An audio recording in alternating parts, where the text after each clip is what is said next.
Hello everyone, it's Geo-Rant time, Geo-Rant number 193. I'm recording this a little high so you don't see the reflection off of this and get blinded. But anyway, today I'm going to talk about geologic time a little bit. I will be going into much more depth on this in one of my Arcos Institute of Geoscience courses. I'm just going to touch on this here because I think this needs to be said, because even geologists will use the term period very loosely to just mean a span of time, and that's fine when generally talking and teaching. I do it. But there is a formal standard definition of period according to the North American Stratigraphic Code and the International Stratigraphic Guide. It has a specific meaning, and we'll get into that here in a minute. But the reason why I'm doing this is because I'll often hear how the Precambrian is a geologic period. Now, it's a period in the sense that it's a chunk of time from the formation of the Earth to the beginning of the Cambrian, but it is no way a formal period. Now, the periods in geology would be things like the Cambrian, the Ordovician, the Devonian. Those are formal periods. The Precambrian isn't even a formal chunk of time, according to the North American Stratigraphic Code and the International Stratigraphic Guide. And those are the standards. That's what we work with. Whether you like it or not is irrelevant. We need to set standards and definitions so we can talk about these things in papers and things as such. So that's why period, you got to be a little careful when using it as a geologist. And most of you know I'm a Precambrian geologist. See, I use it too. Precambrian's fine to use as a generic waste bin term. We even use it to title papers, and I use it, and that's fine. I just want you to remember it's not a formal division of time, okay? And most geologists study the Phanerozoic eon. Now, the Phanerozoic is from today, and it'll be tomorrow and the day after, to the beginning of the Cambrian. That's the eon. That is the highest division of time the North American Stratigraphic Code and the International Stratigraphic Guide authorize. And as a Precambrian guy, we have 3 eons in the Precambrian, from the beginning of the Earth to the beginning of the Cambrian. More appropriately, the term should be Pre-Phanerozoic, but whatever. We have the Hadean, which is the oldest, the Archean, which is in the middle, and then the Proterozoic, which is the most recent. Now, the Hadean is basically from the formation of the Earth to about 4 billion years ago, the Archean from about 4 billion to 2.5 billion, and the Proterozoic from about 2.5 billion to the beginning of the Cambrian, 541 million years ago, and you can see the Proterozoic is the biggest by far. Those are your eons. That's as big as it gets. It doesn't get bigger than that. And most geologists study the Phanerozoic, but as someone who studies the Precambrian, we work with much larger chunks of time in general.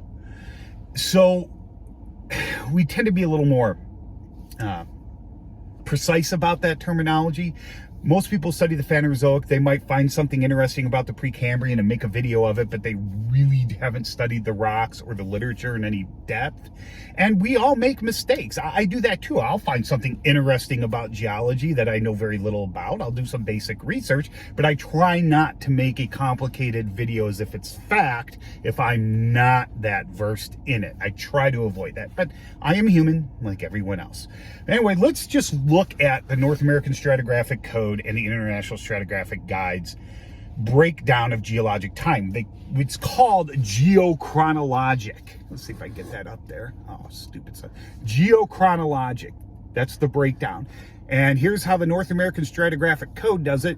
And here's how the International Guide does it. And this is the 1999 was the last printed version, I believe. It's online now, the international one. There's no printed version, and they've gotten rid of the cron. We still have it. The North American Stratigraphic Code was updated in 2021. It's updated about once a generation.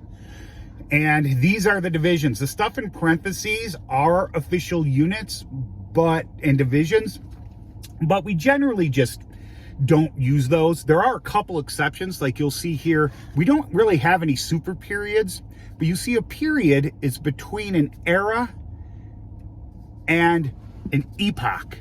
It's not at the eon level. There's no such thing. You'll see it in the literature too. Mega eon or super eon. There's no such thing. This doesn't authorize that. This is the standard.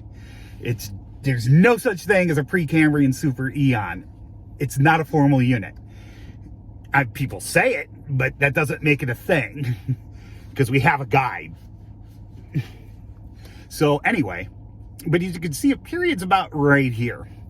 Now, these are not, there's no set chunk of time span those have to be. Those are called, what are those called? Geo-Rants, I believe. I might have it in here.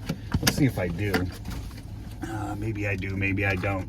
Hold on, let me put that in there. But anyway, I'm going to talk while I'm doing this because this is one take. So, when you get into the Precambrian too, the chunks of time are so much larger. But generally, as a general thing you can go by, an eon is hundreds of millions to billions of years long. That's a general thing. It's not set in stone, if you will, geologic time. I'm not going to talk about how we, set those boundaries where we do. That's a lengthy talk for another time. And we're already at 6 minutes here. Let's see. I can't believe I can't find this. Okay, yeah. Geons, sorry. Geons, I updated it, so I read all over it. Geons are specific tick-tock intervals of 100 million years. And it's used mostly in the Precambrian. So, and they're numbered. There's no name to them. Geon 34, Geon 55. Well, we don't have a Geon 55. 45 is the biggest when we're talking about Earth. But, Geon 10, Geon 13, Geon 27, whatever. There's no names. So let's get back to this here, okay? Like I said, there's no set standard for these spans, unlike there is for what I just talked about. And then below the eon, we have the era, which is no more than 100 million years usually, or a couple hundred. You go in the Precambrian, the divisions are bigger. As a matter of fact, in the Precambrian, we don't divide anything lower than a period right now anyway. As you get closer to today in the geologic record, there's better preservation. You can further divide things.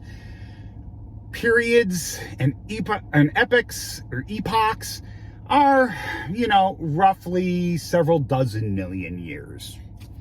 That's the best way I could describe it. Ages and epochs, once again, they can also be less than a couple tens of millions of years. An age is generally less than several million, even in the thousands, like a cron can be as well. So, see, these things have no set span of time, but they are ranked, and that's what you have to remember.